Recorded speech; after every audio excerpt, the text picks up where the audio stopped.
Viajé 3 días por trabajo. Volví una noche antes sin avisar a nadie. Eran las 12 de la madrugada cuando toqué el timbre de mi propia casa, y mi hijo de 7 años abrió la puerta, me miró a los ojos, y antes de que yo dijera una sola palabra, se inclinó hacia mí y me susurró algo tan tranquilo, tan pausado, que tardé varios segundos en procesar lo que acababa de escuchar. Lo que ese niño me dijo esa noche lo cambió todo, absolutamente todo, sin que él tuviera la más mínima idea de lo que acababa de poner en marcha. Antes de continuar, suscríbete al canal, activa la campanita porque todos los días tenemos nuevas historias. Deja tu like y cuéntanos en los comentarios desde qué ciudad nos estás viendo. Me llamo Rodrigo Salinas Vidal, 49 años, arquitecto, y hasta aquella madrugada de octubre de 2021, un hombre que creía conocer perfectamente la vida que tenía. No porque fuera ingenuo, sino porque durante 17 años trabajé sin descanso para construirla, decisión por decisión, sacrificio por sacrificio, y cuando uno invierte tanto en algo, termina por confundir la inversión con la certeza. Termina por dar por hecho que lo que levantó con tanto esfuerzo no puede estar agrietado por dentro, sin que él lo note. Soy arquitecto desde los 23 años. Estudié en la Escuela Técnica Superior de Arquitectura de Barcelona. Me gradué en el 99 y tardé 4 años más en montar mi propio estudio pequeño en el barrio de Gracia. Empecé con proyectos modestos, reformas de pisos, locales comerciales, algún que otro proyecto de vivienda unifamiliar para clientes que llegaban por recomendación. Con los años, el estudio fue creciendo. Para 2021 tenía un equipo de 8 personas, contratos con promotoras medianas y una reputación que me había costado 2 décadas construir, ladrillo a ladrillo, igual que los edificios que diseñaba. Me casé con Inés Vergara Montiel el 12 de abril de 2004. Ella tenía 31 años entonces y yo 34. Nos conocimos en una cena de empresa a la que fui sin ningún entusiasmo, convencido de que ese tipo de eventos eran tiempo perdido. Inés entró al salón con un vestido verde oscuro y una forma de moverse que indicaba que sabía exactamente dónde estaba y qué quería de aquella noche. Hablamos durante casi 3 horas. Sobre arquitectura, sobre viajes que ella quería hacer y yo todavía no había hecho, sobre la ciudad y sobre lo distintos que éramos en muchas cosas. A los 9 meses nos casamos. No fue un matrimonio de película. Nunca lo pretendí. Fue un matrimonio real, con sus periodos buenos y sus periodos de distancia, con sus conversaciones importantes y sus semanas enteras de rutina sin demasiada profundidad. Yo trabajaba mucho, eso es verdad, y no lo voy a negar. Hubo temporadas en que llegaba a casa cuando Inés ya dormía y salía antes de que ella abriera los ojos. No porque no me importara lo que teníamos, sino porque había aprendido desde pequeño que cuidar de los tuyos significaba trabajar sin parar para que no les faltara nada. Era mi forma de querer. Limitada, lo sé, pero honesta.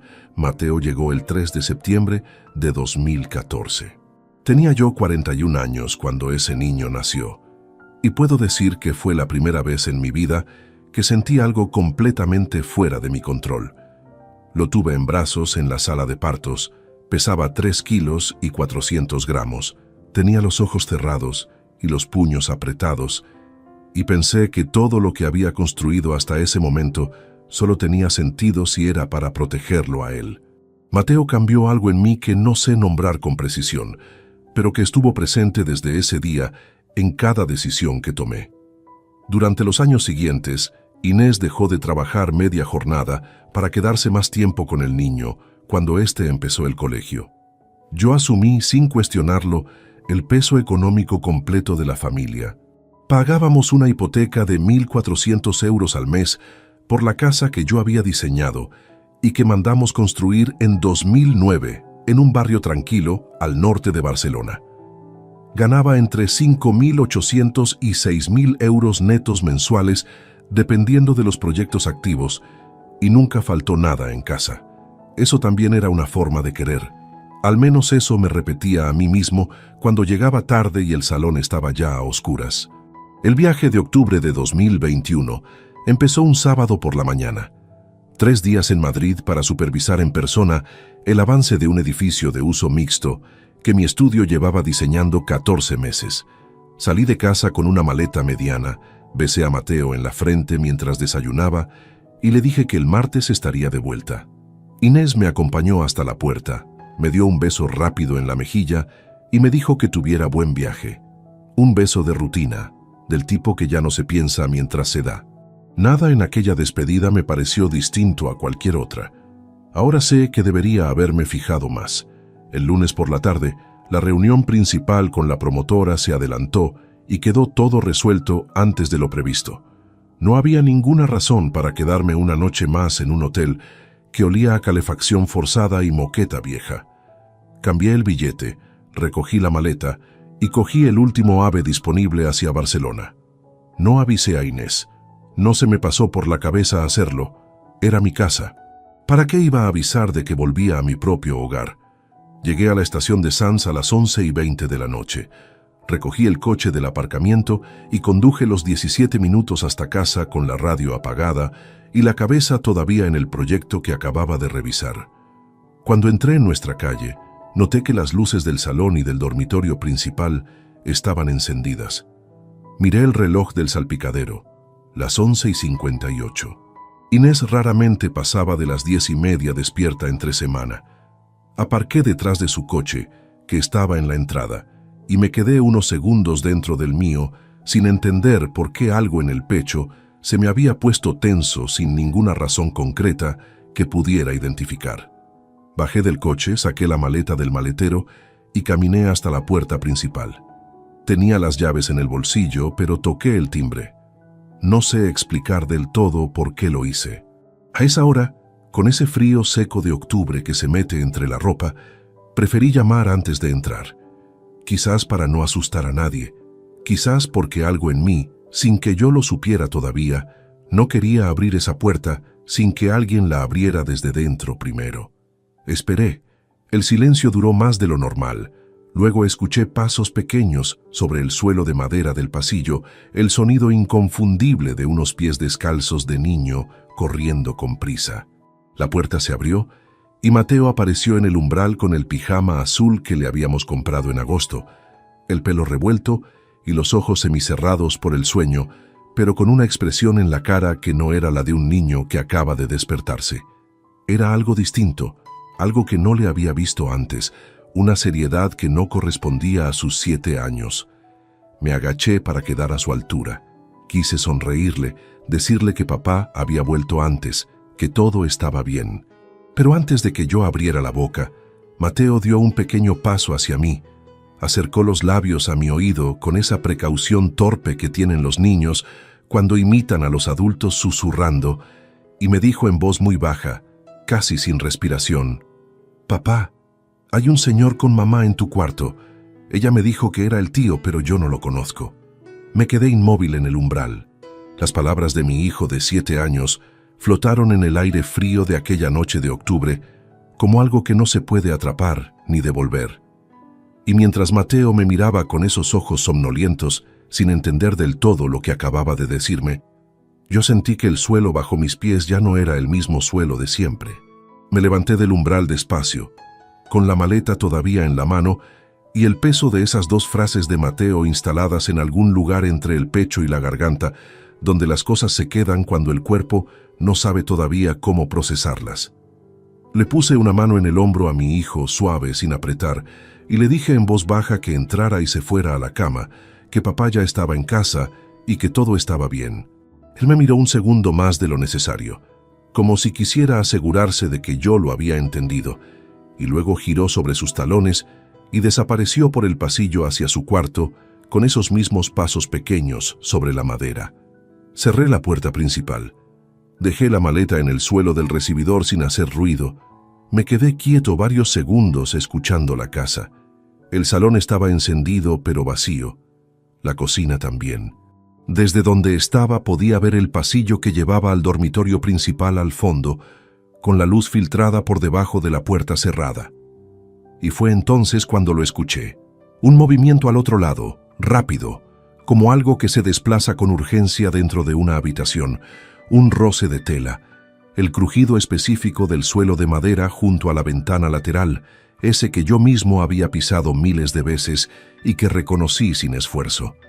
Caminé por el pasillo. No corrí, no grité, no anuncié nada.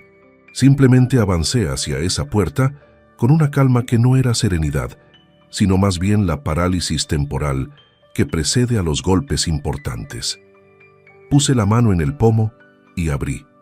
Inés estaba de pie junto a la cama, con el albornoz puesto y el pelo suelto, y en su cara había una expresión que yo nunca le había visto en 17 años de matrimonio.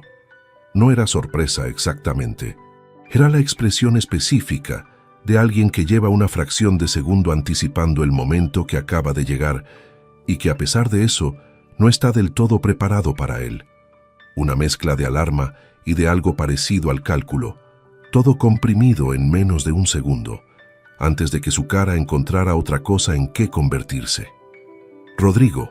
Mi nombre en su boca sonó como si lo estuviera probando, calibrando cuánto peso podía aguantar. No sabía que volvías hoy. Ya veo, respondí.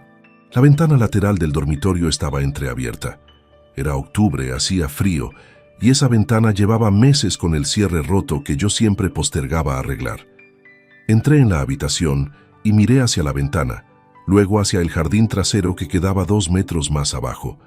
No había nadie visible, pero la hierba junto al seto tenía una zona aplastada que no encajaba con el estado en que yo la había visto el sábado por la mañana. Inés habló antes de que yo dijera nada más. Estuvo aquí Simón.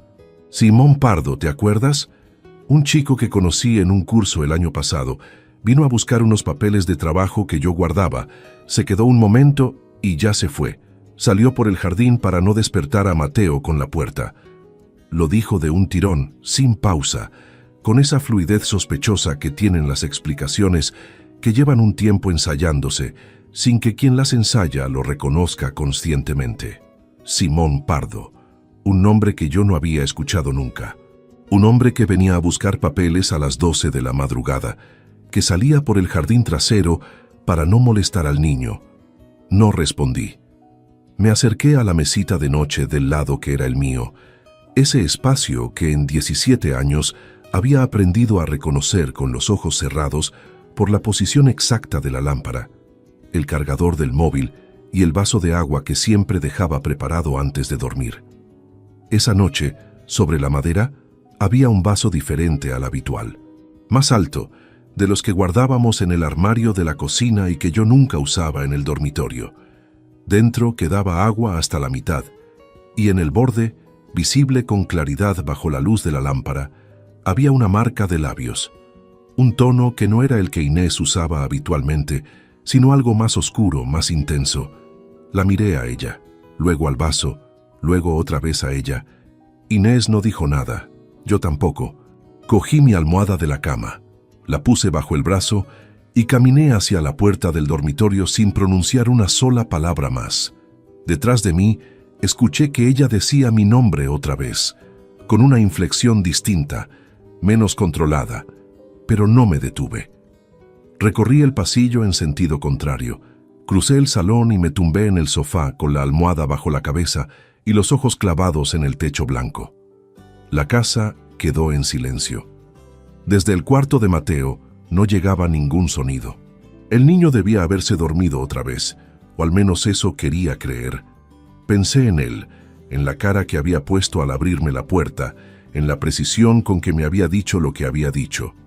Un niño de 7 años no entiende del todo lo que está ocurriendo en su casa, pero los niños perciben la temperatura emocional de los adultos con una exactitud que los mayores hemos perdido por completo.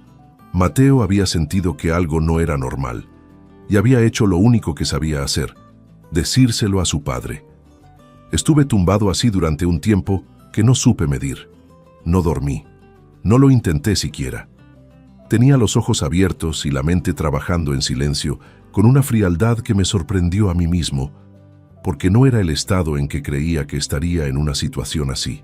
Siempre había imaginado que si algo parecido ocurriera alguna vez, reaccionaría con rabia, con voz alta, con la necesidad de sacar afuera todo lo que hubiera dentro.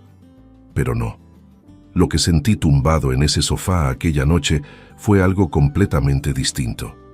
Una especie de claridad extraña y desagradable, como cuando se enciende una luz en una habitación que llevas tiempo cruzando a oscuras y de pronto ves exactamente dónde están todos los muebles que te has golpeado sin saber por qué. El vaso con la marca de labios, el crujido junto a la ventana entreabierta en octubre, la explicación preparada antes de que yo preguntara, un nombre que no había escuchado nunca, Simón Pardo. Fui ordenando cada detalle sin prisa, uno detrás de otro, como se revisa un plano de obra buscando el punto donde el cálculo no cuadra. No sabía todavía el tamaño de lo que estaba mirando. No sabía cuánto tiempo llevaba construido. Pero sabía, con la misma certeza con que reconoces la solidez de una estructura antes de tocarla, que lo que había en ese dormitorio esta noche no era la primera vez que ocurría.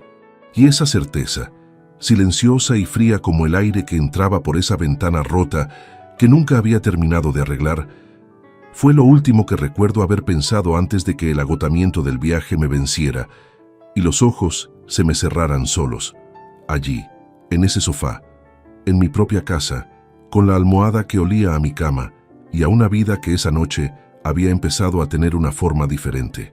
Desperté en el sofá a las 6:15 de la mañana, con la espalda tensa, y la luz gris de octubre entrando por las persianas entornadas del salón. Por un segundo, el tiempo que tarda el cerebro en recordar dónde está y por qué, no supe lo que había ocurrido la noche anterior. Luego vino todo junto, ordenado y preciso, como si mientras dormía algo en mí hubiera estado trabajando sin descanso para no perder ningún detalle. Me incorporé despacio. La casa estaba en silencio. Fui a la cocina, puse agua a calentar y me quedé de pie junto a la encimera esperando, con las manos apoyadas en el mármol frío y la mirada fija en nada concreto. Cuando el café estuvo listo, lo tomé solo, sin azúcar, de pie, sin sentarme. Era martes. Tenía que ir al estudio. La vida seguía teniendo una forma exterior reconocible, aunque por dentro algo hubiera cambiado de sitio de manera permanente. Inés no apareció mientras desayuné. Mateo sí, a las 7:15, con la mochila del colegio colgada de un hombro y los cordones de un zapato sin atar. Se paró al verme en la cocina y en su cara pasó algo rápido, una mezcla de alivio y de cautela que en otro momento yo habría interpretado como la cara normal de un niño que no ha dormido del todo bien. Lo llamé, le até el cordón, le puse el bocadillo en la mochila y lo acompañé hasta la puerta. Antes de salir se giró y me miró un momento. ¿Te quedas hoy, papá? Sí, le dije, me quedo. Asintió con la cabeza como si esa respuesta resolviera algo que llevaba tiempo sin resolverse y salió hacia el colegio. Yo me quedé en el umbral viéndolo alejarse por la acera hasta que dobló la esquina y fue en ese momento, con el frío seco de la mañana en la cara y el ruido del barrio empezando a desperezarse, cuando tomé la primera decisión consciente de todo lo que vendría después. No iba a hacer nada precipitado, no iba a confrontar, no iba a exigir explicaciones, no iba a romper nada todavía, iba a observar, iba a recordar, iba a construir un mapa completo antes de mover una sola pieza. Ese día en el estudio fui incapaz de concentrarme en otra cosa que no fuera revisar hacia atrás. Cerré la puerta de mi despacho, rechacé 2 llamadas de clientes que podían esperar y me dediqué a algo que nunca antes había hecho de manera sistemática: repasar los últimos 2 años de mi vida buscando todo aquello que no había querido ver. El primero fue un sábado de mayo de 2019. Inés llegó a casa pasadas las 8 de la tarde con el pelo húmedo y una bolsa de deporte que no recordaba haberle visto antes. Me dijo que había estado en el gimnasio y que había aprovechado para ducharse allí, porque la ducha de casa todavía estaba en obras. Era cierto que en esa época estábamos reformando el baño principal. También era cierto que el gimnasio al que ella iba cerraba los sábados a las 7. No le dije nada, porque en aquel momento no lo vi como algo que necesitara respuesta. Ahora sentado en mi despacho, con el ruido sordo de la ciudad al otro lado de la ventana, ese detalle ocupaba un lugar diferente en el esquema. El segundo fue en septiembre del mismo año. Fui a buscar el seguro del coche a la carpeta donde guardábamos los documentos del hogar y encontré una reserva de hotel impresa, un establecimiento de 4 estrellas en Sitges para 2 noches en agosto.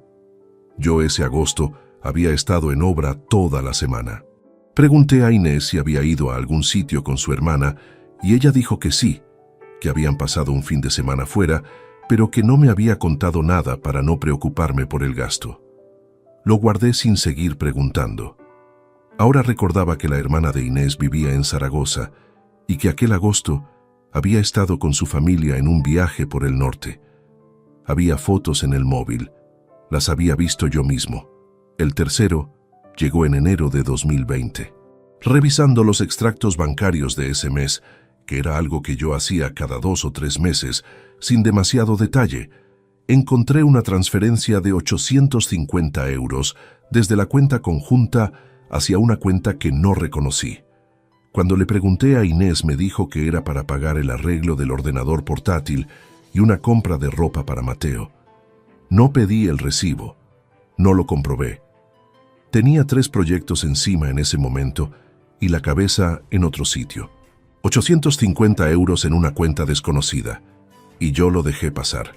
El cuarto fue en abril de 2021, 6 meses antes de aquella noche. Inés empezó a salir más por las tardes, con una regularidad que yo noté sin procesar. Siempre había una razón concreta. La compra, una cita médica, una tarde con una amiga que yo no acababa de ubicar del todo. Cuando llegaba tenía buen humor. Una especie de energía ligera que en su momento interpreté como que estaba pasando un período tranquilo. Ahora reconocía esa energía por lo que probablemente era. El quinto fue apenas 3 semanas antes de que yo regresara de Madrid. Un miércoles por la noche, después de cenar, Inés recibió un mensaje en el móvil que la hizo levantarse de la mesa con el teléfono en la mano e ir a responderlo al pasillo. Tardó unos 4 minutos. Cuando volvió al salón dijo que era su madre, que tenía problemas con la aplicación del banco y necesitaba ayuda. Su madre tenía 71 años y raramente manejaba el teléfono después de las 9 de la noche. No dije nada. Estaba leyendo y no quería entrar en una conversación que me interrumpiera. Ahora ese miércoles tenía un peso específico que antes no había tenido. 5 momentos.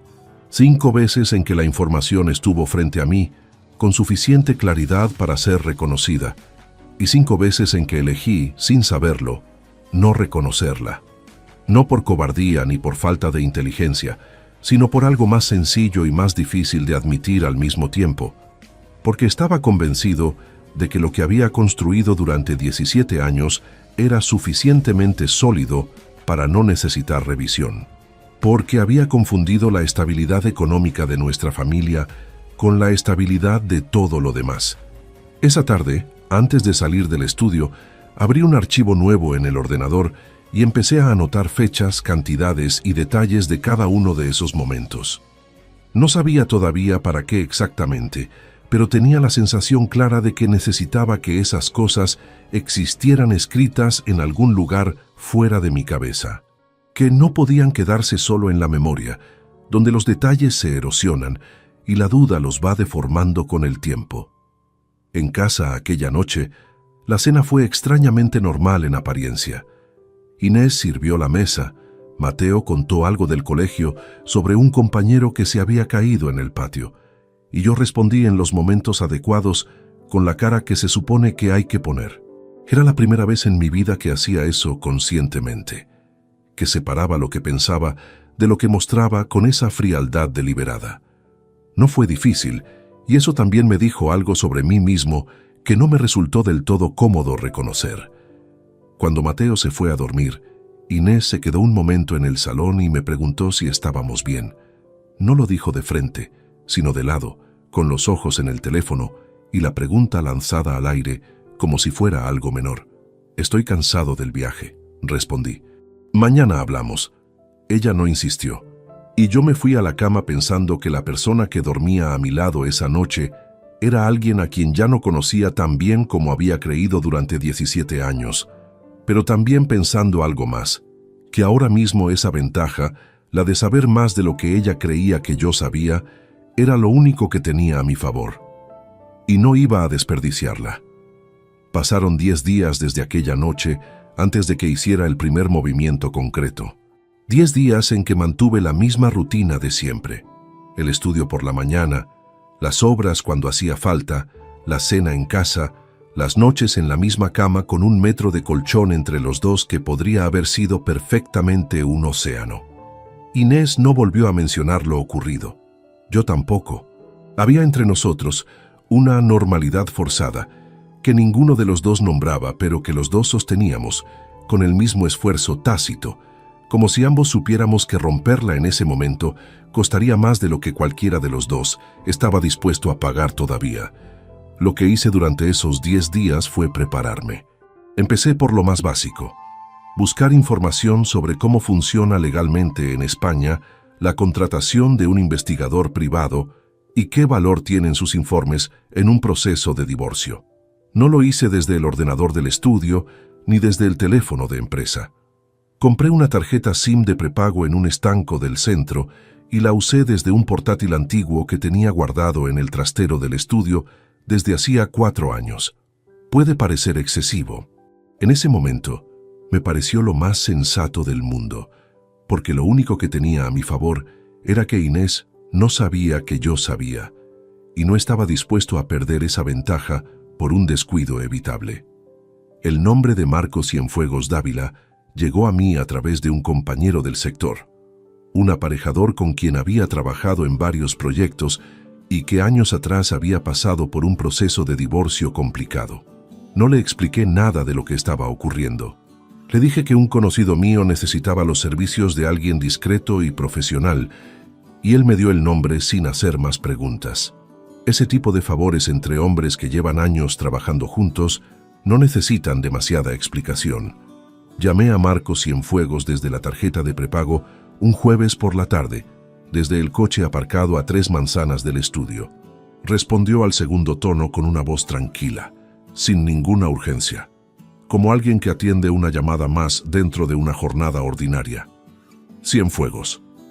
Le expliqué la situación en términos generales: matrimonio de larga duración, sospecha fundada de infidelidad continuada, necesidad de documentación para un proceso legal eventual. Él escuchó sin interrumpirme. Cuando terminé, hizo 2 preguntas concretas: si tenía el nombre del hombre implicado y si sabía su lugar de trabajo. Respondí que sí a ambas. Me dio una dirección en el barrio de Sant Andreu y quedamos para el lunes siguiente a las 6 de la tarde. El despacho de Marco Cienfuegos Dávila era una oficina pequeña en el 2º piso de un edificio de los años 60, con una placa de metal en la puerta que solo ponía su nombre y el número de licencia. 52 años, complexión discreta, el tipo de hombre que pasa desapercibido en cualquier contexto y que probablemente ha construido toda su carrera profesional sobre esa cualidad. Me recibió con un apretón de manos firme. Me señaló la silla frente a su mesa y abrió un cuaderno en blanco. Le conté todo lo que sabía. El nombre completo: Simón Pardo Ríos. La edad aproximada: 38 años. La profesión que Inés me había mencionado sin querer en su explicación de aquella noche: representante comercial. La fecha aproximada en que creía que el contacto entre ambos había comenzado, basándome en los patrones que había identificado durante aquellos 10 días de revisión silenciosa. Le di también los horarios habituales de Inés, los días en que yo viajaba por trabajo de manera recurrente y la descripción del vehículo que ella conducía. Marco tomó notas sin levantar la vista del cuaderno. Al final me miró y me dijo que necesitaría entre 3 y 4 semanas para tener algo sustancial, que su tarifa eran 110 euros diarios más gastos de material y que el informe final incluiría documentación fotográfica con fecha, hora y geolocalización. Firmamos un contrato en ese mismo momento. Le entregué un adelanto en efectivo de 800 euros y salí de su despacho con la misma calma exterior con que había entrado, aunque por dentro algo había cambiado de posición. Por primera vez desde aquella noche en el umbral, sentí que no era únicamente el que reaccionaba ante lo que otros hacían, era el que actuaba. Las semanas siguientes fueron las más extrañas que he vivido. Externamente, todo seguía igual. Llegaba al estudio, revisaba proyectos, supervisaba obra, volvía a casa, cenaba, ayudaba a Mateo con los deberes del colegio. Inés y yo hablábamos de las cosas cotidianas con esa cortesía funcional que tienen los matrimonios cuando el afecto ha dejado de ser el pegamento y lo que queda es simplemente la inercia de una vida compartida. Ninguno de los dos mencionó aquella noche. El nombre de Simón Pardo no volvió a aparecer en ninguna conversación. A los 23 días, Marco me llamó desde un número que no tenía guardado, pero que reconocí porque era el mismo desde el que me había confirmado la cita inicial. Tengo el informe completo. ¿Cuándo puede venir? Fui esa misma tarde.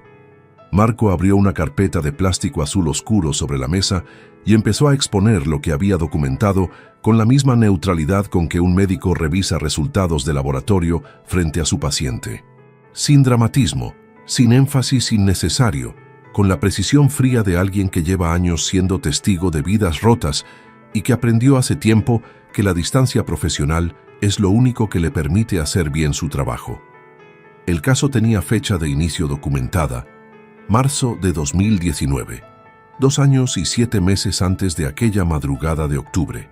Simón Pardo Ríos trabajaba como representante de una empresa distribuidora de material de oficina con sede en el área metropolitana de Barcelona. Inés lo había conocido en un curso de actualización profesional de 3 días que ella había asistido en febrero de ese año cuando todavía trabajaba media jornada en una gestoría del barrio. El curso era real, lo había mencionado en su momento, yo lo recordaba vagamente. Lo que no sabía era lo que había empezado allí. Marco colocó sobre la mesa una serie de fotografías ordenadas cronológicamente. Las miré una por una sin prisa. Simón Pardo entrando en mi casa un martes de agosto de 2020 a las 2 de la tarde. El mismo hombre saliendo 2 horas después. Fotografías de los dos juntos en un bar del Paseo Marítimo en enero de 2021. Una reserva de hotel verificada en Tarragona correspondiente a un fin de semana de mayo de ese mismo año. Uno de los fines de semana en que yo estaba en Sevilla supervisando una licitación. Y la última fotografía, la que Marco dejó sobre la mesa al final, con un gesto que no era triunfal, sino simplemente conclusivo. Simón Pardo cruzando la puerta de entrada de mi propia casa, con la llave que él mismo sacaba del bolsillo, en un mediodía de septiembre de 2021. Con la llave. Con una llave de mi casa que alguien le había dado y que yo no sabía que existía. Me quedé mirando esa imagen más tiempo del necesario. No sentí lo que habría esperado sentir. No fue rabia, al menos no de la clase que se manifiesta de manera visible. Fue algo más frío y más profundo. Como cuando en un proyecto de obra encuentras que la cimentación tiene una fisura que nadie detectó en los planos originales y que ha estado creciendo durante años mientras el edificio seguía en pie sobre ella sin que nadie supiera que el problema existía. Recogí las fotografías, las volví a meter en la carpeta azul y le estreché la mano a Marco Cienfuegos. Le pregunté si el informe tendría validez en un procedimiento judicial. Me dijo que sí, que estaba elaborado conforme a la normativa vigente y que podía ser presentado como prueba documental sin ningún problema. Le agradecí el trabajo. Salí a la calle con la carpeta bajo el brazo y caminé hasta el coche sin prisa, con el peso específico de esas fotografías apoyado contra las costillas. Aquella noche, antes de entrar en casa, me quedé un momento en el coche con la carpeta en el asiento del copiloto. Pensé en los 2 años y 7 meses que contenía esa documentación. Pensé en cada viaje de trabajo que había hecho durante ese tiempo. Cada noche fuera, cada vez que había llegado tarde al estudio y había llamado a casa para decir que no esperaran la cena. Todo ese tiempo, mi casa había tenido una puerta abierta que yo desconocía. Y no era metafórica. Guardé la carpeta en el maletero dentro de la funda de la rueda de repuesto y entré a cenar. 3 días después de recoger el informe de Marco, saqué la carpeta azul del maletero y la guardé en el cajón inferior de mi mesa en el estudio, bajo un plano enrollado de un proyecto entregado el año anterior. Era el único lugar al que Inés no tenía acceso ni razón para buscar. Hasta ese momento había estado concentrado en reunir pruebas sobre la infidelidad, pero algo que Marco había dicho casi de pasada durante nuestra última conversación me había quedado dando vueltas sin encontrar dónde asentarse. Me había dicho, mientras ordenaba los documentos al final de la reunión, que en los casos de larga duración era habitual que la situación tuviera también una dimensión económica que los clientes descubrían tarde. No lo dijo como advertencia específica, lo dijo como quien comparte una observación general basada en la experiencia. Pero yo lo escuché y algo en ese comentario no me soltó. Aquella semana, por primera vez en años, me senté a revisar las cuentas del hogar con una atención que no había tenido nunca. No porque fuera irresponsable con el dinero, sino porque durante 17 años había confiado en que la cuenta conjunta funcionaba como debía, porque los gastos de la casa estaban cubiertos y nunca había habido ningún sobresalto visible. Inés gestionaba los pagos cotidianos, la compra, los suministros, los gastos del colegio de Mateo, las facturas corrientes. Yo ingresaba cada mes lo necesario para todo eso y nunca había tenido motivos para mirar más de cerca. Empecé por los últimos 6 meses. Luego fui abriendo el rango hacia atrás, mes a mes, hasta llegar a enero de 2019. 2 años y 9 meses de movimientos bancarios desplegados en la pantalla del ordenador, uno detrás de otro. Los primeros irregulares que encontré fueron pequeños. Transferencias de entre 150 y 300 euros a una cuenta cuyo titular no reconocí, distribuidas con intervalos irregulares para que no llamaran la atención dentro del flujo habitual de gastos. Una en marzo de 2019, 2 en abril, una en junio, luego un salto hasta septiembre, donde aparecían 3 en el mismo mes. Al principio podían confundirse con cualquier pago doméstico. Una reparación, un seguro, algún gasto puntual del que yo simplemente no había tenido noticia. Pero a medida que avanzaba hacia los meses siguientes, el patrón dejaba de ser confundible con nada inocente. En 2020, las transferencias aumentaron en frecuencia y en importe. Ya no eran 150 euros, sino 400, 500, en algún caso 700 de una vez. Coincidían con precisión incómoda con los periodos en que yo había estado fuera por trabajo durante más de 2 días seguidos. No era una coincidencia que necesitara demasiado análisis para entenderse. Pasé 4 horas frente a esa pantalla, anotando cada movimiento en una hoja de cálculo que fui construyendo columna por columna. Fecha, importe, cuenta de destino, número de días que yo había estado fuera ese mes. Cuando terminé con los 26 meses completos que abarcaba el periodo documentado por Marco, sumé la columna de importes. 42.300 euros. Me quedé mirando esa cifra un buen rato. No era el importe de un capricho ocasional ni el coste acumulado de unos cuantos regalos. 42.300 euros en 26 meses representaban una media de 1.626 euros al mes, saliendo de una cuenta que yo nutría con mi trabajo y que estaba destinada a sostener la vida de mi familia.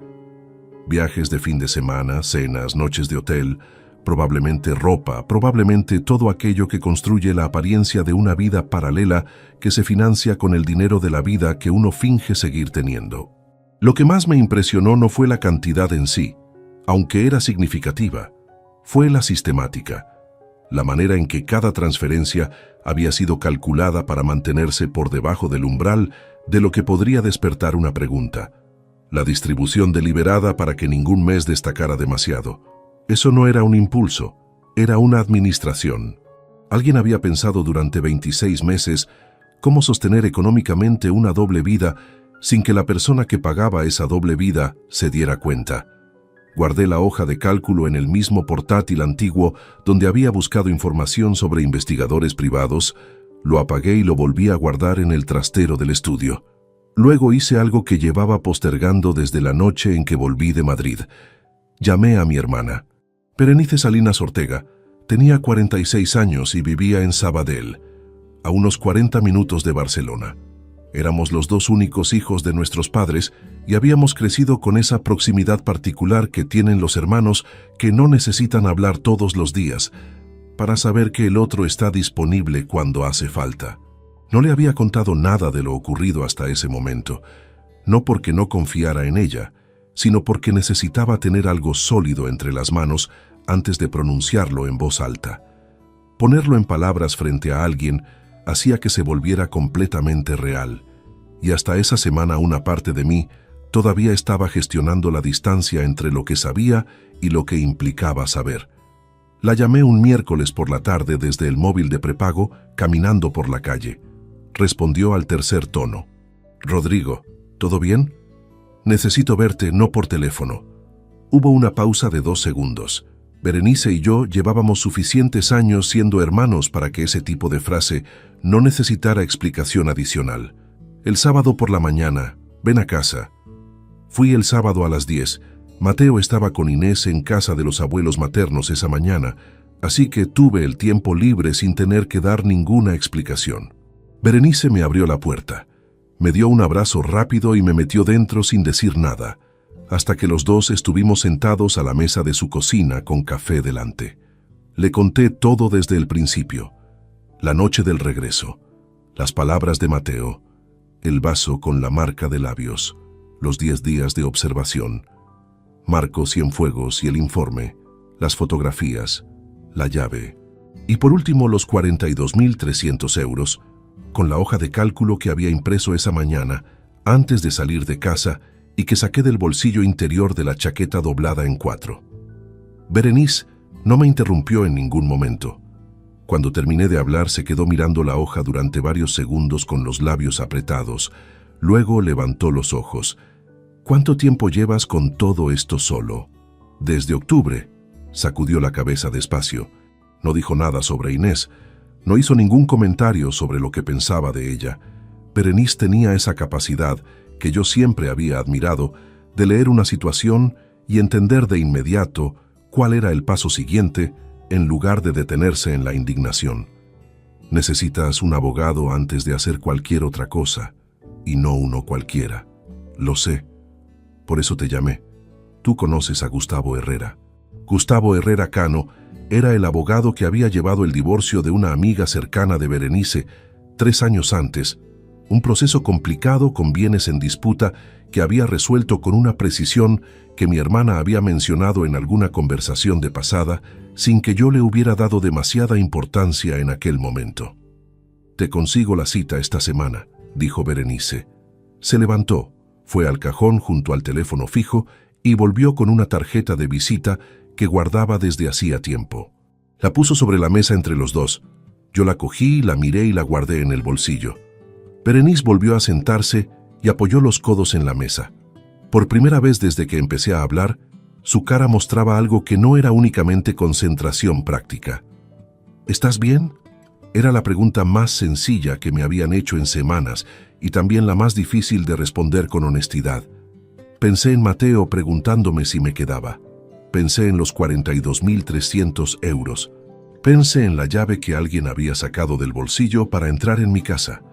«Estoy entero», respondí. «Es diferente».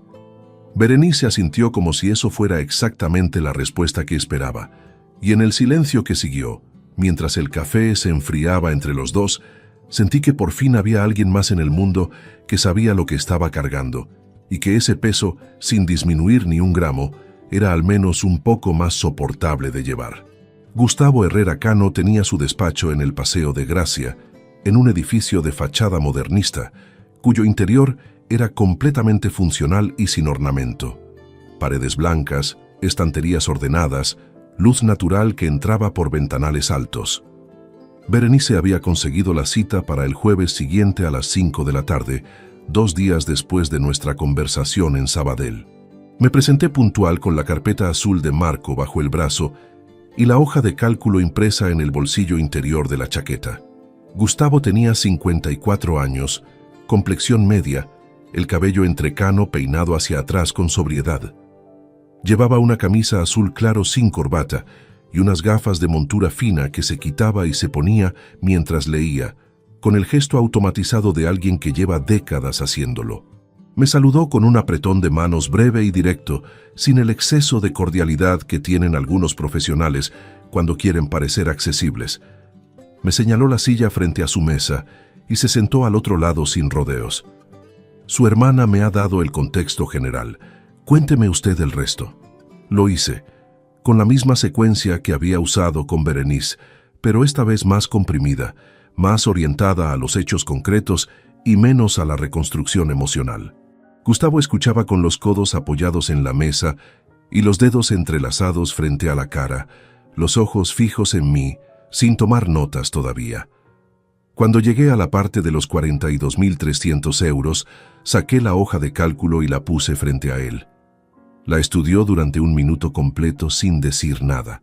Luego abrí la carpeta azul y fui pasándole las fotografías una a una.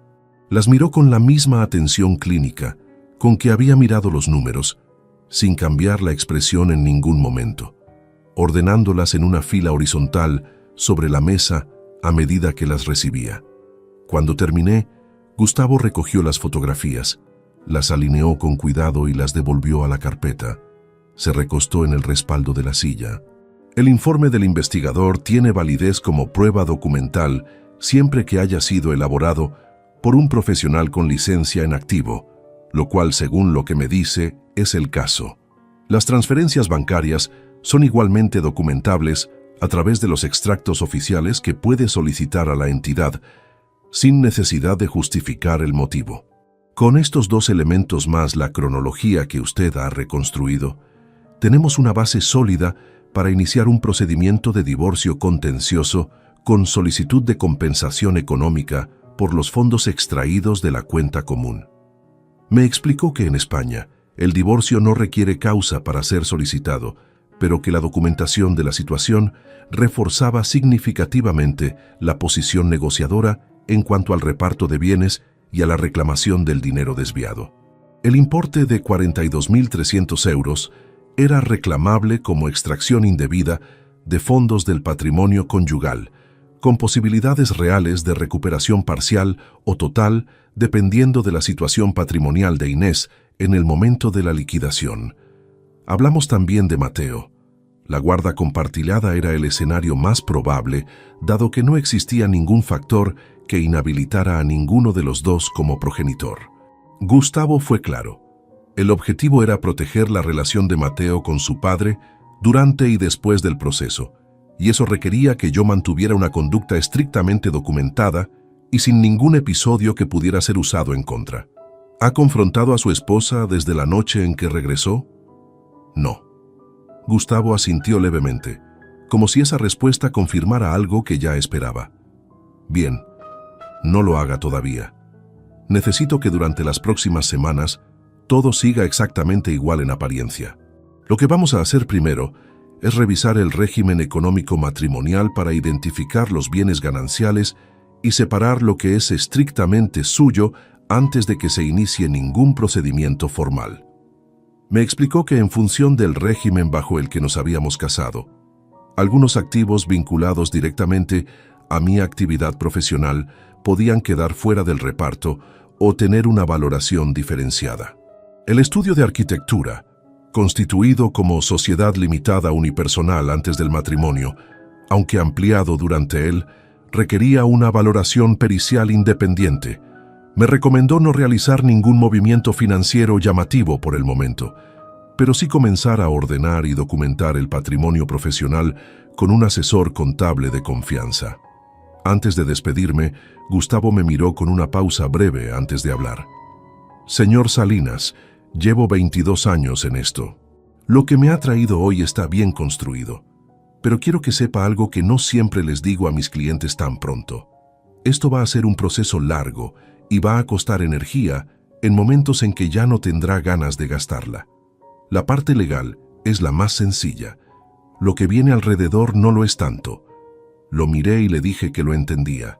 No todavía, respondió con una calma que no era cruel, sino simplemente honesta. Pero lo entenderá. Salí del despacho a las 6:15 de la tarde. El Paseo de Gracia estaba lleno de gente que volvía del trabajo. Paraguas abiertos contra una llovizna fina que había empezado mientras yo estaba dentro. Caminé hasta el coche sin correr, con la carpeta azul protegida bajo la chaqueta, dejando que el agua me mojara los hombros sin preocuparme demasiado. En el coche llamé a Berenice. Ella respondió al primer tono, como si hubiera estado esperando. ¿Cómo fue? Bien, es el hombre adecuado. ¿Qué te dijo? Que la parte legal es la más sencilla. Berenice tardó un segundo en responder. Cuando lo hizo, su voz tenía una suavidad que no era lástima, sino algo más cercano al reconocimiento. ¿Cuándo vuelves a casa? Ahora. Rodrigo. Una pausa. Cuídate. Colgué, arranqué el coche y salí al tráfico de la tarde. Llovía con más consistencia ya, las luces de los otros vehículos reflejadas en el asfalto mojado, los limpiaparabrisas marcando un ritmo pausado. Conduje los 17 minutos de vuelta al barrio sin música, sin radio, con la cabeza ocupada no en lo que había ocurrido en las últimas semanas, sino en lo que iba a ocurrir a partir de esa noche.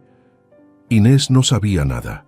Seguía creyendo que aquella noche de octubre había quedado enterrada bajo la rutina de las semanas siguientes, que el silencio que había entre nosotros era el silencio ordinario de un matrimonio desgastado y no el silencio específico de alguien que está ordenando cada pieza en su lugar antes de actuar.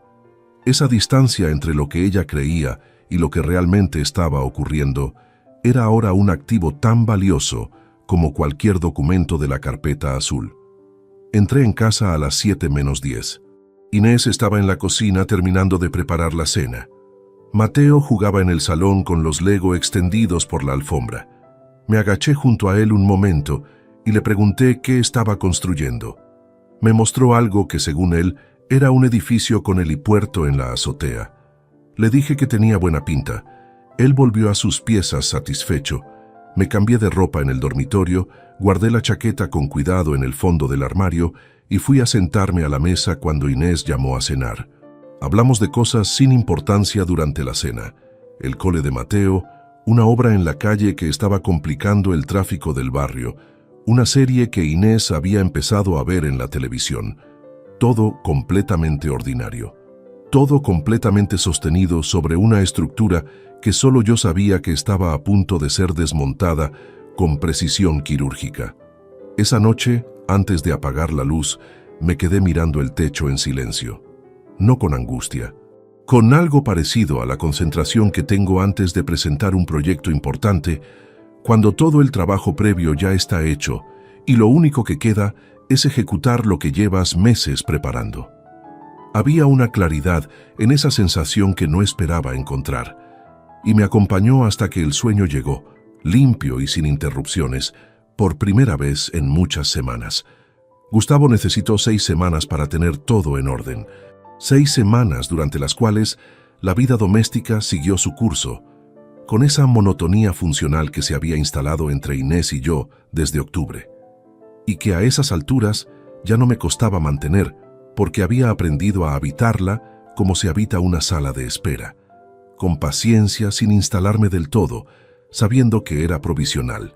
Durante ese periodo, Gustavo trabajó con un asesor contable externo para documentar el patrimonio profesional vinculado al estudio. La sociedad limitada había sido constituida en 2001, 3 años antes del matrimonio, lo cual la situaba fuera del régimen de gananciales en su núcleo original, aunque las plusvalías generadas durante la unión sí requerían valoración específica. El asesor elaboró un informe pericial que Gustavo incorporó al expediente. También se solicitaron formalmente a la entidad bancaria los extractos certificados de la cuenta conjunta, correspondientes al periodo de enero de 2019 a octubre de 2021, que llegaron en papel sellado y quedaron incorporados como prueba documental con el mismo peso legal que cualquier otro documento notarial. A mediados de diciembre, Gustavo me llamó una mañana al estudio. Estamos listos. Necesito que vengamos a una reunión la semana que viene con su esposa y el abogado que ella designe. Si todavía no tiene abogado, se le notificará formalmente y tendrá plazo para contratar uno. ¿Quiere que procedamos con la notificación oficial? Sí, respondí. ¿Ha pensado en cómo va a gestionar la situación en casa hasta la reunión? Lo había pensado. Le dije que aquella misma tarde hablaría con Inés para comunicarle que había iniciado un proceso de divorcio y que tenía representación legal. Sin detalles adicionales, sin mostrar todavía el alcance de lo que tenía documentado, solo el hecho concreto para que pudiera buscar asesoramiento antes de la reunión formal. Esa tarde, cuando Mateo estaba ya en la cama, entré al salón donde Inés veía la televisión y apagué el volumen con el mando a distancia. Ella me miró con una expresión entre sorprendida e irritada por la interrupción. «Voy a pedirte el divorcio. He contratado a un abogado. Recibirás la notificación formal esta semana y tendrás tiempo para buscar representación antes de la primera reunión». El silencio que siguió duró unos 4 segundos. La cara de Inés atravesó varias capas en ese tiempo. Primero la incredulidad, luego algo parecido al miedo. Luego una recomposición rápida hacia una expresión más controlada que no terminó de cuajar del todo. «Rodrigo, si esto es por lo de octubre, podemos hablar. Podemos ir a terapia, podemos...» «No es una negociación», la interrumpí. «Es una comunicación, busca a un abogado». Me levanté y fui al dormitorio. Dormí esa noche en la cama sin dificultad. El paso ya estaba dado y no había nada que revisar. La reunión tuvo lugar el 12 de enero de 2022, un miércoles por la mañana, en el despacho de Gustavo en el Paseo de Gracia. Inés llegó con su abogada, Lucía Monfort Vaz, 43 años, pelo recogido y una carpeta negra bajo el brazo. Yo ya estaba sentado cuando entraron. Berenice me había acompañado hasta la puerta del edificio, pero esperaba fuera, en la calle. Nos sentamos en lados opuestos de la mesa de reuniones. Gustavo abrió la sesión explicando el marco del procedimiento con su tono habitual, preciso y sin temperatura emocional. Luego me cedió la palabra. No hablé de sentimientos. No hablé de la noche de octubre ni de lo que significó escuchar las palabras de Mateo en el umbral. Eso pertenecía a un lugar que no tenía cabida en aquella mesa. Lo que hice fue ir pasando documentos, uno por uno, en silencio, explicando brevemente cada uno antes de colocarlo frente a la abogada de Inés. Primero el informe de Marcos Cienfuegos, 23 páginas con fotografías, fechas, horarios y geolocalizaciones. Luego los extractos bancarios certificados con las transferencias marcadas en rojo, columna por columna, con la hoja de cálculo adjunta que sumaba 42.300 euros. Por último, 3 páginas con la cronología reconstruida de los 2 años y 7 meses documentados, con referencias cruzadas entre el informe del investigador y los movimientos financieros. Lucía Monfort revisó los documentos con una calma profesional que le reconocí como real, no fingida. Inés a su lado miraba la mesa. Cuando terminé, Gustavo retomó la palabra para exponer la posición. Divorcio contencioso con solicitud de compensación económica por extracción indebida de fondos del patrimonio conyugal, valorada en 42.300 euros, y guarda compartida de Mateo, con residencia principal en el domicilio paterno, dada la mayor estabilidad laboral y de horarios del padre. Lucía Monfort pidió un receso de 15 minutos para hablar con su cliente. Gustavo y yo salimos al pasillo. Me apoyé contra la pared con los brazos cruzados y miré por la ventana que daba a un patio interior. Gustavo se quedó de pie a mi lado sin decir nada. No había nada que decir. El trabajo estaba hecho y ahora le tocaba al otro lado procesar el tamaño de lo que tenía enfrente. Cuando volvimos a entrar, Lucía Monfort fue directa. Mi cliente no reconoce la motivación que se atribuye a las transferencias, pero está dispuesta a explorar un acuerdo sobre el importe reclamado. En cuanto a la guarda, mi cliente solicita compartida con distribución equilibrada de tiempos. Lo que siguió fue una negociación de 2 horas que Gustavo condujo con una eficiencia que justificaba cada euro de sus honorarios. Al final de la mañana había sobre la mesa un acuerdo preliminar.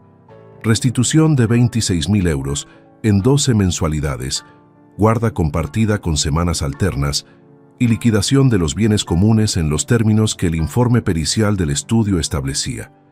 No eran los 42.300 euros completos. Gustavo me lo había advertido. En la práctica, una restitución parcial acordada es más ejecutable y más rápida que una reclamación total que se dilata en recursos durante años. 26.000 euros y la guarda de Mateo asegurada valían más que una victoria completa sobre el papel que tardara 3 años en materializarse. Firmé el acuerdo preliminar a las 12:42 de aquel miércoles de enero. Inés no me miró cuando firmé. Tenía los ojos fijos en el bolígrafo que sostenía entre los dedos, con una rigidez en la mandíbula que reconocí como el esfuerzo de alguien que está conteniendo algo que no puede permitirse soltar en público. Cuando su abogada recogió los documentos y se levantó para marcharse, Inés me miró por primera vez desde que habíamos entrado en aquella sala. No dijo nada. Y yo tampoco. Salí del edificio a la 1:45.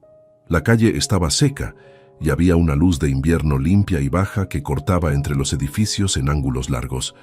Berenice estaba en la acera de enfrente, con las manos en los bolsillos del abrigo y el cuello levantado contra el frío. Me vio salir y cruzó hacia mí sin prisa. No me preguntó nada. Se puso a mi lado, me puso una mano en el brazo y la dejó ahí un momento.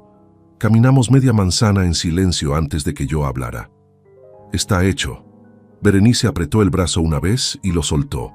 Y en ese gesto simple, sin palabras innecesarias, en esa acera de enero con el sol bajo entre los edificios, algo que había estado tenso desde octubre de 2021, se aflojó por fin, despacio, como afloja un nudo que ha estado apretado demasiado tiempo y que ya no tiene razón para seguir siéndolo. El divorcio se formalizó en marzo de 2022, 2 meses después del acuerdo preliminar firmado en enero. Inés se quedó en la casa familiar hasta junio de ese mismo año, cuando encontró un piso de alquiler a 12 minutos del colegio de Mateo, en una calle tranquila del mismo distrito. Yo me quedé en la casa que había diseñado y construido, que seguía siendo el bien principal del matrimonio y cuya adjudicación quedó resuelta dentro de los términos de la liquidación patrimonial.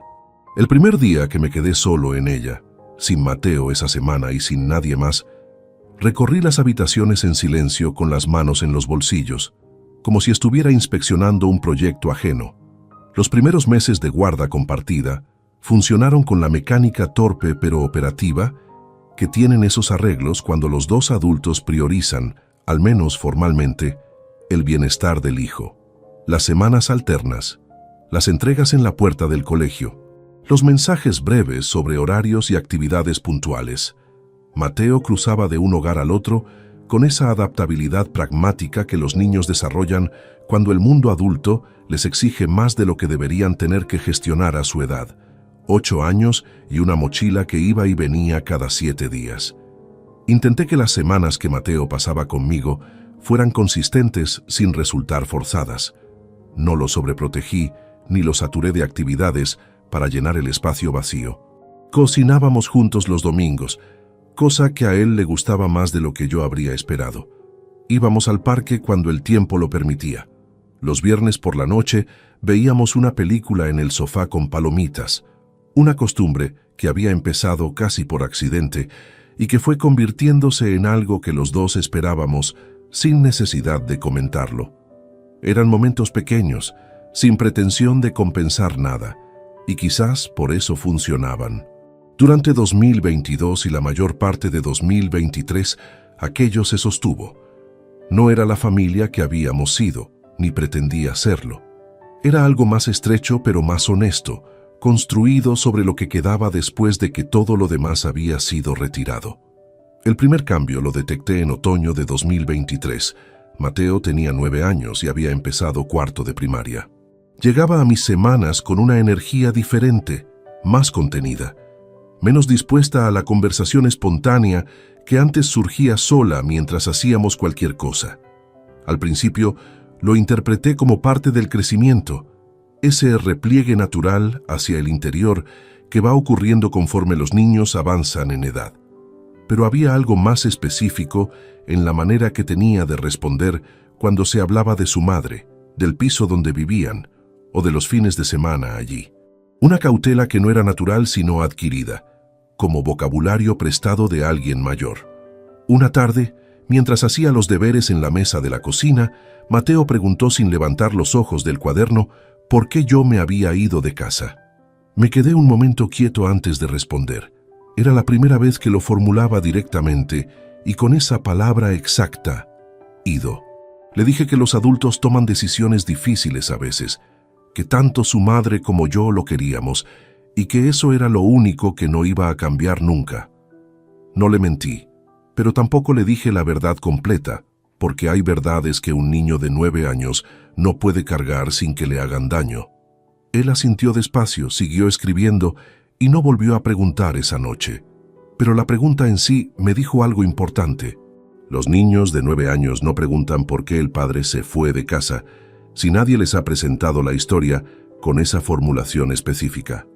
A lo largo de 2024, las semanas en casa empezaron a complicarse de otra manera. Mateo comenzó a cancelar planes con excusas que sonaban construidas, un cumpleaños de compañero que coincidía con nuestra tarde habitual, una actividad extraescolar nueva que Inés había inscrito en sus semanas y que de algún modo se extendía hacia las mías de manera recurrente.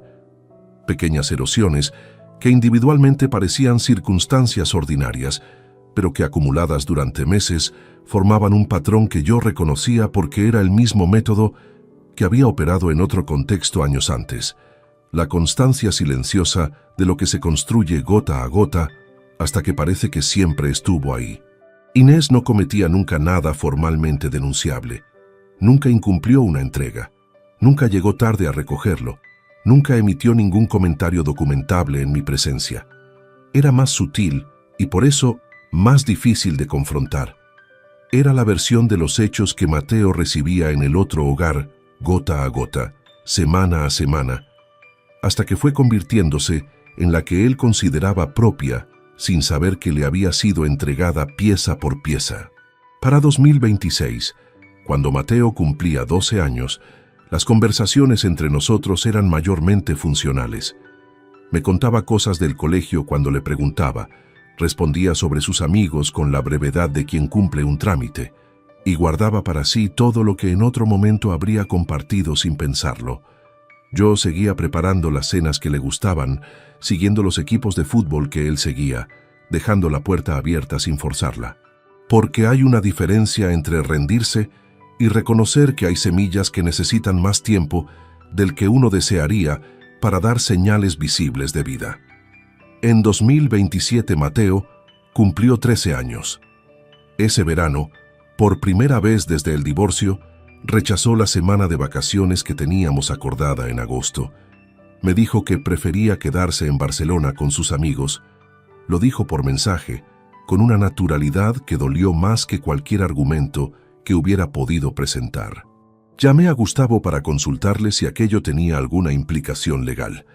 Me dijo que a esa edad los jueces empezaban a considerar la voluntad del menor como factor relevante y que forzar la situación podía deteriorar más la relación que ceder.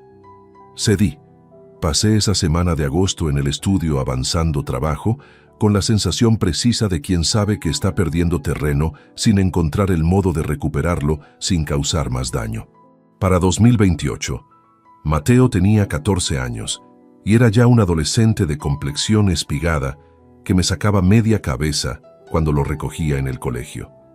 Las semanas en casa transcurrían con él dentro de su cuarto la mayor parte del tiempo, con los auriculares puestos, respondiendo a mis llamadas en la puerta con monosílabos y una cortesía mínima que era más fría que cualquier hostilidad abierta porque no le daba la menor grieta por donde iniciar nada.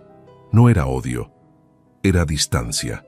Y la distancia, a diferencia del conflicto, no tiene un punto de entrada por el que se pueda empezar a deshacer. El mensaje llegó el 22 de diciembre de 2029, a las 9:12 de la mañana. Mateo tenía 15 años. Lo leí en la cocina mientras terminaba el café, de pie junto a la encimera con el teléfono en la mano. Papá, este año paso la Navidad con mamá. Ya te llamo. Sin punto final, sin ningún signo de que le costara escribirlo, sin la más mínima fisura en esa frase corta que evidenciara que al otro lado había un hijo que considerara el efecto de lo que acababa de enviar. Dejé el teléfono sobre la mesa sin responder. Fui hasta la ventana de la cocina y me quedé mirando el jardín de diciembre, las ramas sin hojas, el suelo húmedo, la luz gris y baja de la mañana. Y en ese silencio, sin dramatismo y sin sorpresa. Comprendí con una claridad que ya no admitía más aplazamientos, que el daño que Inés no había podido infligirme a mí directamente, lo había canalizado durante años hacia el único lugar donde sabía con certeza que llegaría. Y eso era lo más calculado de todo lo que había hecho, más que las transferencias, más que la llave, más que cualquiera de las fotografías de aquella carpeta azul, porque el dinero se puede recuperar, la dignidad también. Pero los años de un hijo creciendo con una versión equivocada de su padre no tienen restitución posible en ningún tribunal. El cumpleaños de la abuela Consuelo se celebraba siempre el primer sábado de febrero, una tradición que había sobrevivido a todo, incluido el divorcio. 73 años Consuelo Vidal Mármol, que seguía viviendo sola en el mismo piso del barrio de Les Corts, donde Rodrigo y Berenice habían crecido. El formato no cambiaba nunca. Almuerzo familiar con la mesa extendida hasta el salón, los primos llegando con sus parejas, el olor a estofado que empezaba desde el viernes por la noche. Una reunión de 20 personas, en la que durante años Consuelo había impuesto, sin necesidad de decirlo en voz alta, que los resentimientos adultos no tenían sitio mientras ella presidiera esa mesa. Mateo asistía cada año desde el divorcio. Inés lo dejaba en la puerta y él subía solo, porque ese había sido el único territorio neutral que quedaba en pie. Y aunque los años anteriores la relación entre padre e hijo había ido tomando esa temperatura baja y constante, que es peor que el frío abierto, porque no da lugar al conflicto sino al vacío, aquel primer sábado de febrero siempre había transcurrido sin incidentes mayores. Ese año fue distinto desde que Mateo entró al piso. 15 años y 3 meses. Una complexión que había estirado verticalmente en el último año y una manera de cruzar una habitación que ya no era la de un niño, sino la de alguien midiendo el espacio que ocupa. Saludó a la abuela con un abrazo, cruzó el salón con saludos breves para los primos pequeños, y cuando llegó a donde yo estaba conversando junto a la ventana con un tío segundo, me dirigió un asentimiento con la cabeza que no tenía dentro ni hostilidad ni afecto, solo ausencia. Me moví a otro lado del salón sin decir nada. Durante la primera hora todo siguió dentro de los límites conocidos. La fuente del estofado llegó desde la cocina con el mismo olor de cada año. Consuelo tomó asiento en su silla de siempre, con la satisfacción tranquila de quien ve reunida a su gente, y no necesita más. Y la conversación general fluyó con esa energía desordenada que tienen las mesas familiares numerosas. Yo estaba sentado 3 sillas más abajo de Mateo, con Berenice a mi izquierda. Fue durante los postres cuando ocurrió.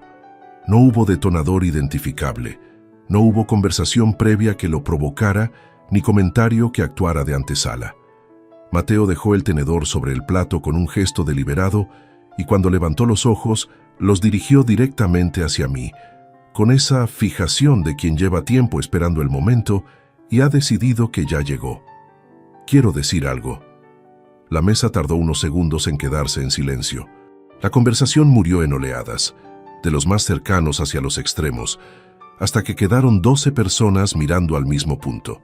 Llevo años escuchando la misma versión de la historia, dijo con una voz que pretendía firmeza, pero tenía en los bordes la tensión de algo ensayado que se encuentra de frente con el momento real.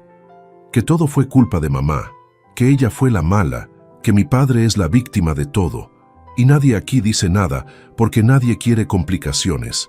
Consuelo dejó la cucharilla sobre el plato con cuidado. Mateo siguió mirándome. Tú nunca estabas, siempre el estudio, siempre los viajes, siempre el trabajo. Mamá estaba sola con un niño pequeño, mientras tú construías cosas para otros. Y cuando todo se complicó, en lugar de arreglar lo que tenías roto en casa, llamaste a un abogado y destruiste la familia. Nadie habló. Escuché cada frase con una atención que no era rabia sino reconocimiento. La construcción era demasiado adulta para un chico de 15 años. La selección de los términos, la secuencia de los argumentos, la manera en que cada acusación cerraba la posibilidad de respuesta sin aparentarlo, eso no se improvisa a esa edad. Eso se aprende de alguien que sabe cómo funciona el lenguaje cuando su propósito no es describir los hechos, sino instalar una versión de ellos. Me tomé el tiempo que necesité. Mateo. Él seguía con esa rigidez de quien espera que la confrontación le confirme la razón. Tienes todo el derecho a estar enfadado, y cuando quieras saber lo que ocurrió de verdad, con documentos y con fechas, estaré disponible. Ese día no te voy a fallar. Me puse de pie. Me acerqué a Consuelo, que tenía los ojos brillantes y los labios apretados. La besé en la frente y le dije en voz baja que la llamaría al día siguiente. Cogí la chaqueta del respaldo de la silla y salí del salón sin girar la cabeza. Mis pasos en el pasillo, la puerta de madera maciza cerrándose con ese sonido seco, el ascensor lento de siempre, el portal con el frío de febrero entrando desde la calle. Me quedé un momento en la acera. El cielo estaba completamente cubierto y la calle vacía a esa hora de tarde. No sentí alivio, ni satisfacción, ni ninguna de las cosas que uno imagina que sentiría después de un momento así. Sentí el peso específico de haber contenido durante 2 minutos algo que podría haber ocupado mucho más espacio, y la fatiga que deja ese tipo de contención cuando se ejerce sabiendo exactamente lo que hay en juego si uno la pierde. Berenice salió 5 minutos después. La escuché bajar las escaleras antes de que el portal se abriera. Se puso a mi lado con el abrigo mal abrochado, como si se lo hubiera puesto con prisa sin mirarlo. «¿Cómo está él?», pregunté. «Sentado». La abuela tiene la mano encima de la suya sobre la mesa y todavía no le ha dicho una sola palabra. Pero lo está mirando. Conocía esa mirada de Consuelo. Era la misma con que nos había mirado a Berenice y a mí cuando éramos niños y habíamos hecho algo que no tenía arreglo sencillo. No era rabia ni decepción exactamente, era el reconocimiento de que ciertas cosas no se deshacen después de ser dichas en público, y que eso deja una marca que el tiempo trata de manera distinta a casi todo lo demás. «¿Le dijiste algo antes de salir?», preguntó Berenice. «Nada que no debiera haber dicho». Ella asintió y no añadió nada más. Caminamos hacia el coche con el frío quieto entre los dos y las farolas encendiéndose una a una en la calle gris. Mateo había elegido ese momento, esa mesa, esa audiencia. Había creído que enfrentarme delante de todos significaba ganar algo. Todavía no entendía que lo que había hecho no era una victoria, sino la apertura de una deuda que él mismo tendría que saldar cuando tuviera edad suficiente para entender lo que había costado pagarla. Y esa comprensión, cuando llegara, llegaría sola, sin que yo tuviera que hacer nada más para acelerarla. La semana que siguió al almuerzo de la abuela Consuelo fue la más silenciosa que recuerdo desde los días posteriores a aquella noche de octubre de 2021. No porque ocurriera nada especial, sino precisamente por lo contrario. Mateo no llamó, yo tampoco. La semana que le correspondía en mi casa llegó y pasó sin que ninguno de los dos la mencionara, sin una sola comunicación que rompiera ese silencio que se había instalado con la solidez de algo que lleva tiempo queriendo ser permanente y por fin encuentra su momento. Esperé 10 días, no por estrategia, sino porque necesitaba tener claro lo que iba a hacer antes de hacerlo, sin que la inercia del hábito o la culpa me llevaran a actuar de una manera que después no pudiera sostener con convicción. El 11º día después del cumpleaños de Consuelo, abrí el cajón inferior del escritorio de casa, saqué un bloc de hojas blancas y escribí durante casi 1 hora sin levantarme. No era un documento legal ni una reclamación. Era una carta dirigida a Mateo, escrita en primera persona, con todo lo que había ocurrido desde octubre de 2021 hasta aquella tarde de febrero de 2030 en que se levantó en la mesa familiar y eligió el escenario más público disponible para vaciar lo que alguien había ido llenando en él durante años. Lo escribí sin rabia, con la misma precisión con que elaboro una memoria descriptiva: datos, cronología, motivaciones, consecuencias, sin apelar a la compasión ni buscar la justificación, solo los hechos en orden, con las fechas exactas. Cuando terminé, metí las hojas en un sobre, lo cerré y escribí en el exterior con letra clara: para Mateo, cuando quieras leer lo que realmente ocurrió. Lo guardé en el mismo cajón, debajo de otros papeles y lo cerré con llave. No sabía cuándo llegaría ese momento. Sabía que dependía enteramente de él y que forzarlo antes de que Mateo llegara solo a esa puerta no serviría de nada. Lo que cambié a partir de ese día no fue visible desde fuera. Seguí cumpliendo cada obligación que el acuerdo de divorcio establecía: la pensión alimenticia puntual cada 1 de mes, la disponibilidad en las fechas acordadas, la comunicación respondida cuando Mateo la iniciaba. Todo lo que la ley exigía sin un euro de más, sin una presencia más allá de lo que estaba firmado. La diferencia estaba en lo que dejé de ofrecer voluntariamente: las llamadas que yo iniciaba para saber cómo estaba, las entradas de conciertos o partidos que compraba pensando en él, los planes de fin de semana que proponía cuando le tocaba estar conmigo. Todo eso se detuvo. No era castigo, era reconocimiento. Hay una diferencia entre los dos, aunque desde fuera puedan parecerse. El castigo necesita que el otro lo sienta para funcionar. Lo que yo hice no buscaba que Mateo sufriera, sino simplemente dejar de sostener un puente desde el que me habían tirado piedras. Cada vez que yo extendía la mano y él la ignoraba o la usaba para demostrar que no la necesitaba, el daño no era solo para mí, era también para él, aunque todavía no tuviera la perspectiva suficiente para verlo. Retirarme era la única manera de permitir que ese espacio vacío le enseñara lo que mis llamadas y mis planes ya no podían enseñarle. Durante 2030 y 2031, el estudio atravesó su mejor periodo desde que lo había fundado. Conseguimos 2 contratos con administraciones públicas para proyectos de rehabilitación de edificios históricos, una línea de trabajo que siempre me había interesado, pero que no había tenido el tiempo ni la energía para desarrollar mientras una parte considerable de mis recursos internos estaba ocupada en otra parte. Con el equipo ampliado a 11 personas y una nueva asociación con un estudio de ingeniería, el volumen de trabajo creció de manera sostenida. Berenice me visitaba cada 2 o 3 semanas. A veces cenábamos en casa, otras veces en algún restaurante del barrio que los dos conocíamos de antes. Hablábamos de trabajo, de nuestra madre, de los hijos de los primos, de cosas que no tenían ninguna relación con nada de lo que había ocurrido en los últimos años. Eso también era una forma de reconstrucción, recuperar la capacidad de tener conversaciones sin que todo terminara confluyendo en el mismo punto. En algún momento de 2031, por un comentario indirecto que Berenice dejó caer sin darle importancia, supe que Inés y Simón Pardo habían terminado. No me dio detalles y yo no los pedí. Calculé la fecha aproximada, algo más de 1 año después del divorcio, tal y como suelen terminar las historias que se construyen sobre la estructura de otra. Lo que había financiado 42.300 euros de la cuenta familiar durante 26 meses no había sobrevivido a la ausencia del marco que le daba sustento. No hubo ninguna satisfacción particular en saberlo. Era simplemente la consecuencia lógica de una premisa que siempre había sido inestable, y las consecuencias lógicas no producen alegría, sino simplemente confirmación de lo que ya se sabía. Mateo cumplió 17 años en septiembre de 2031. No fui al cumpleaños porque no me invitaron y no me presenté sin invitación. Le transferí el dinero del regalo por la cuenta, con un mensaje de 2 líneas. Él respondió con 3 palabras.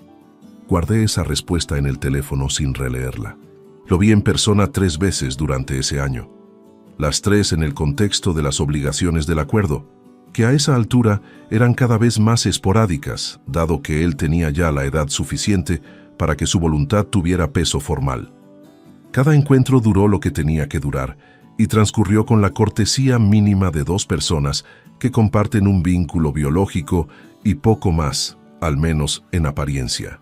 Lo miraba durante esos encuentros buscando algún resquicio, algún gesto que indicara que algo de lo que había sido estaba todavía ahí debajo de todo lo demás. A veces creía verlo y a veces no veía nada. Fue en noviembre de 2031, un domingo por la tarde, cuando recibí un mensaje que no esperaba. Mateo no lo empezaba con ningún saludo, solo decía: Berenice me contó que guardas algo para mí, que tú escribiste algo. Me quedé mirando la pantalla un momento. No sé qué le dijo Berenice exactamente ni en qué contexto. No se lo pregunté entonces, ni se lo he preguntado después. Solo sé que en ese mensaje de 16 palabras había algo que no había existido en ninguna de las comunicaciones de los últimos 2 años. Una pregunta real, no una afirmación construida sobre la versión de otra persona. Una pregunta que solo podía venir de alguien que ha empezado, aunque sea de manera incómoda y sin reconocerlo todavía, a cuestionarse la versión que tiene. Esperé 2 días antes de responder. No para hacerlo esperar, sino porque quería encontrar las palabras exactas. Cuando respondí, escribí esto. Sí, hay un sobre con tu nombre en un cajón de mi escritorio. Estará ahí el tiempo que necesites. La puerta de esta casa nunca ha tenido cerrojo para ti. Envié el mensaje y dejé el teléfono sobre la mesa. Afuera había empezado a llover, una lluvia fina y constante que repiqueteaba contra el cristal de la ventana de la cocina con esa regularidad monótona que tienen las tardes de noviembre en Barcelona. Me quedé escuchándola un momento, con las manos alrededor de la taza de café ya frío, sin saber todavía lo que iba a pasar a continuación, pero sintiendo, por primera vez en mucho tiempo, que la respuesta a esa pregunta ya no dependía únicamente de mí. Mateo vino un sábado de enero de 2032. Tenía 17 años y 8 meses. Llamó al timbre a las 11 de la mañana sin haber avisado la noche anterior, solo con un mensaje esa misma mañana que decía que si podía pasarse. Le respondí que sí, y puse agua a calentar sin saber muy bien qué esperar. Lo escuché subir por la escalera interior antes de que llamara a la puerta del piso. Cuando abrí estaba con las manos en los bolsillos de una cazadora gris, el pelo algo más largo que la última vez que lo había visto, y en la cara una expresión que no era ninguna de las que me había mostrado en los últimos años. No era la cortesía distante de los encuentros obligatorios, ni la rigidez de aquel sábado en casa de la abuela Consuelo. Era algo más difícil de nombrar. La expresión de alguien que lleva tiempo preparándose para algo y que cuando por fin llega al momento, descubre que no estaba tan preparado como creía. Entró. Se sentó en la misma silla de la cocina donde siempre se había sentado desde niño, esa que quedaba frente a la ventana que da al jardín trasero. Yo puse el café delante de él y me senté al otro lado de la mesa. Ninguno de los dos habló durante un momento. Luego Mateo dijo: ¿Tienes el sobre? Fui al escritorio, abrí el cajón con la llave que guardaba en el segundo cajón de arriba y volví a la cocina con el sobre en la mano. Lo puse sobre la mesa frente a él sin decir nada. Él lo miró un segundo. Lo cogió, examinó su propio nombre escrito en el exterior con mi letra y lo dejó plano sobre la mesa sin abrirlo todavía. ¿Cuánto tiempo lleva ahí?, preguntó. Desde febrero de 2030. Hizo el cálculo sin decirlo en voz alta. Casi 2 años. Lo sostuvo entre las manos con cuidado, como si midiera el peso de lo que contenía antes de decidir si estaba listo para cargarlo. Berenice me dijo que hay cosas que yo no sé. Hay cosas que tienes derecho a saber, respondí. Hay una diferencia. Me miró, y en ese momento, en esa fracción de segundo antes de que cualquiera de los dos dijera algo más, vi en su cara algo que no había visto desde que era un niño pequeño, abriéndome la puerta en pijama azul a medianoche. Una grieta en la versión que lo había sostenido durante años, pequeña pero real, por la que entraba una luz que él todavía no sabía cómo nombrar, pero que ya no podía ignorar. Abrió el sobre despacio, sacó las hojas, las contó sin leerlas todavía, había 7, y las dejó extendidas sobre la mesa. Luego empezó a leer. Yo me levanté, fui al salón y me quedé junto a la librería mirando los títulos de los lomos sin verlos, dándole el espacio que necesitaba. Escuchaba el silencio de la cocina, que era distinto al silencio de los últimos años, porque tenía algo dentro, una densidad de algo que se está procesando y que ocupa todo el aire disponible. Tardó 27 minutos. Lo sé, porque miré el reloj cuando se levantó de la silla y lo escuché venir hacia el salón. Se quedó en el umbral, las hojas en la mano, vueltas a doblar, pero no metidas en el sobre. Los ojos levemente enrojecidos en los bordes, no de llanto, sino del esfuerzo específico de leer algo que te obliga a reorganizar casi todo lo que creías saber. No dijo que lo sentía. No pronunció ninguna de las frases que una situación así parecería pedir. Y yo no se las pedí, porque no era eso lo que necesitaba de él, ni lo que él estaba en condiciones de darme en ese momento. Lo que dijo fue: ¿esto es todo, verdad? Sí. ¿Hay más? Hay documentos. Si algún día quieres verlos, están. Asintió despacio. Se quedó callado otro momento, mirando las hojas en su mano como si todavía estuviera procesando la distancia entre lo que tenía ahí y lo que había traído consigo desde casa de su madre durante años. Luego las dobló con cuidado, las metió en el sobre y guardó el sobre en el interior de la cazadora. Se quedó hasta pasada la 1. Tomamos el café que se había enfriado y puse otro.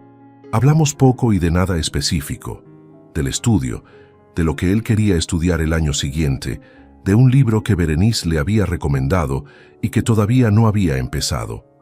Conversación pequeña, sin peso, del tipo que no pretende resolver nada sino simplemente ocupar el espacio entre dos personas que están aprendiendo a estar en el mismo lugar después de haber estado en lugares muy distintos durante demasiado tiempo. Cuando se fue, en la puerta, se giró un momento. «Vuelvo la semana que viene si puedo. Aquí estaré», dije. Bajó las escaleras y escuché el portal cerrarse abajo. Me quedé en la puerta del piso un momento. Luego la cerré y volví a la cocina. Recogí las 2 tazas, las puse en el fregadero y me quedé mirando por la ventana el jardín de enero con los árboles sin hojas y la hierba cubierta de escarcha. Lo que sentí en ese momento no era lo que había imaginado que sentiría cuando llegara esto. No era alivio completo, ni reconciliación, ni el tipo de cierre que existe en las historias donde todo encuentra su sitio. Era algo más honesto y por eso más difícil de sostener. La conciencia de que lo que se había roto no se iba a reparar nunca del todo, y que eso no impedía que algo nuevo pudiera construirse encima, con cimientos distintos y dimensiones más modestas, pero reales. Durante las semanas siguientes, Mateo volvió 2 veces más, los sábados, siempre avisando esa misma mañana. Las conversaciones fueron creciendo poco a poco en longitud y en profundidad, sin que ninguno de los dos forzara ese crecimiento. El sobre no volvió a aparecer en ninguna de esas conversaciones. No hacía falta. Estaba ahí, guardado en algún cajón del piso de él ahora, haciendo su trabajo silencioso, de manera retrospectiva. Yo no soy el mismo hombre que tocó el timbre de su propia casa a medianoche en octubre de 2021. Aquello lo sé con certeza y sin nostalgia. Ese hombre confiaba en que lo construido era sólido, porque él lo había levantado con sus propias manos, y tardó una frase de su hijo de 7 años en descubrir que la solidez de lo que construimos no depende solo de nosotros. Ese hombre tenía una certeza sobre la vida familiar que ya no tengo, y que no voy a recuperar. Y en esa pérdida hay una pérdida real que no se deshace porque el resto haya terminado bien. Lo que sí tengo ahora, sentado en este escritorio frente al plano desplegado de un edificio que mi equipo va a comenzar a construir en primavera, es algo que me costó años reconocer como valioso, precisamente porque no tiene el nombre brillante de ninguna de las cosas que perdí. Es más sencillo que todo eso. Es la capacidad de mirar lo que hay frente a mí, en este momento, sin inventarle una forma que no tiene ni esperarle una promesa que no ha hecho. Afuera, Barcelona sigue su noche con la indiferencia hermosa de las ciudades grandes que no necesitan que les importe lo que ocurre dentro de cada ventana iluminada. Dentro de esta, un hombre de 59 años revisa las líneas de un proyecto nuevo con el mismo cuidado con que siempre ha revisado todo lo que construye, sabiendo que los cimientos no garantizan nada, pero que sin ellos no hay nada que valga la pena levantar. Eso es lo que queda después de todo. No la victoria sobre nadie, no la satisfacción de haber tenido razón, solo esto, el plano sobre la mesa, la lámpara encendida y la certeza tranquila de que mañana habrá trabajo que hacer y manos capaces de hacerlo. A veces eso es suficiente. A veces es exactamente todo lo que existe. Si te gustó esta historia, dale like al video, suscríbete al canal y comparte tus impresiones en los comentarios. Para escuchar la próxima historia, haz clic en la caja de la izquierda. Gracias por vernos.